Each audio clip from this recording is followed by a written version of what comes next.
Okay, hi everybody, I'm P. Rogers, MD. We're going to talk here about leaky gut and autoimmune diseases. First thing to talk about is the colon enterocytes. Your intestinal tract is also called the enteric tract, so the cells that line your intestine are called enterocytes. And it's only a single layer of cells, so it's a very small barrier between your gut and your blood.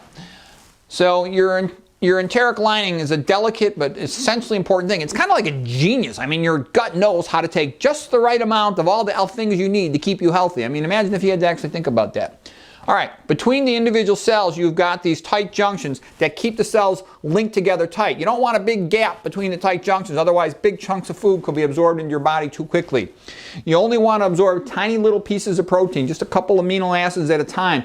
You don't want a big chunk of protein coming through there if there's a gap. So normally you've got, imagine this is one enterocyte, here's the other one. You want them tightly together. If there's a gap between the two, big chunk of protein can get into your body, into your blood system.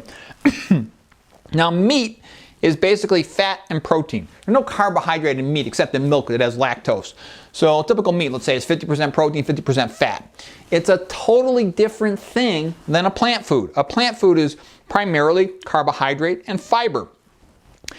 Every animal cell stabilizes its cell membrane with cholesterol. Okay, so animal cells, animal foods always have cholesterol. Plant foods stabilize their cell membrane, their plasma cell membrane, with cellulose, which is fiber. All right, so they've always got fiber, and CHO is just abbreviation for carbohydrate.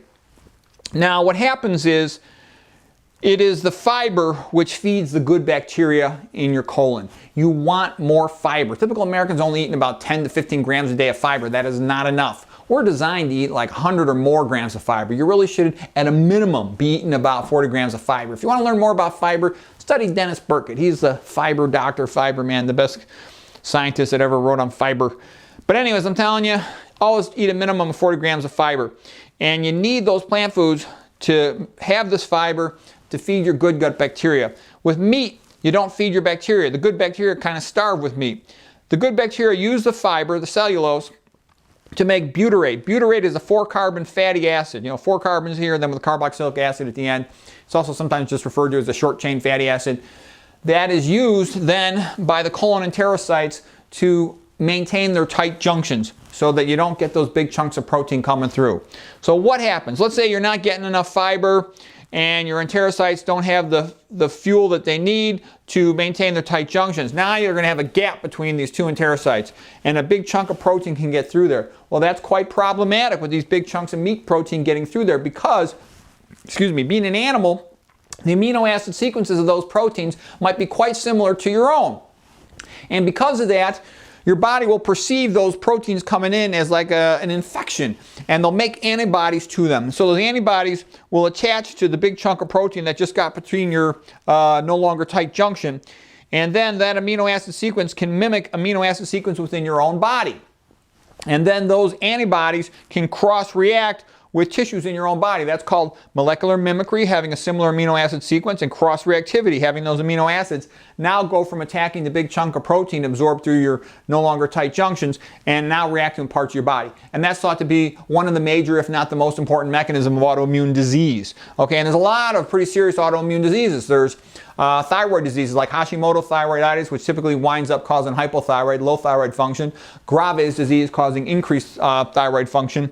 There's lupus, rheumatoid arthritis, there's multiple sclerosis, there's the gut diseases, Crohn's disease, irritable bowel syndrome, ulcerative colitis, and there's a whole bunch of other ones. Addison's disease, hypoadrenalism, it goes on and on. Alopecia areata, alopecia universalis, etc. So anyways, to minimize all your likelihood of getting any one of those things, you want to make sure you're eating enough whole food plant fiber, and it's better to get it from a plant rather than a supplement with fiber, but you need that fiber, okay? Two main types of fiber. There's soluble fiber and insoluble fiber. Insoluble never gets dissolved. It just sort of adds bulk to your stool, helps you accumulate some water to poop it out, prevents you from being constipated. The soluble fiber is the stuff that's actually digested by your good bacteria in your colon.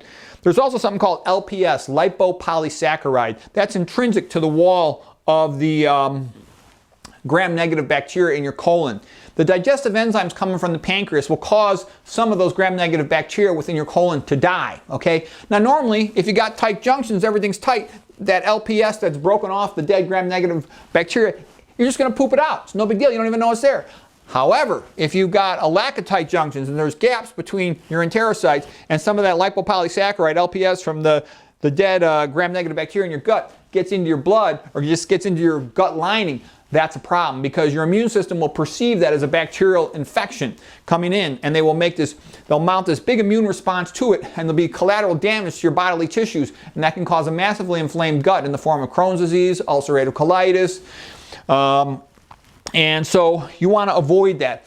I'd probably say the best book about leaky gut, there's not any one great book, but I think that his name's like Will Bushevitz. His book is called Fiber Field. I thought it was pretty good. There's a guy out of Harvard who talks about it, Fasano. He's more going into celiac disease. McDougall's good on leaky gut. Dr. Klaper's good on leaky gut. There's a couple other docs out there that got good videos on leaky gut. But I'm just telling you, what's the answer? What's your best bet to prevent leaky gut?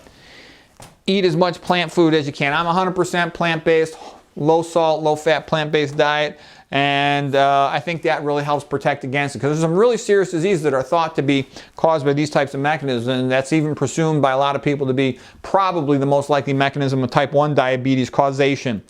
Okay, so to avoid leaky gut, your best bet is eat as many plant foods as you can to get adequate fiber. And in a perfect diet, it's thought for an adult person you probably want 100 grams or more of fiber a day, but at a minimum, try to get at least 40.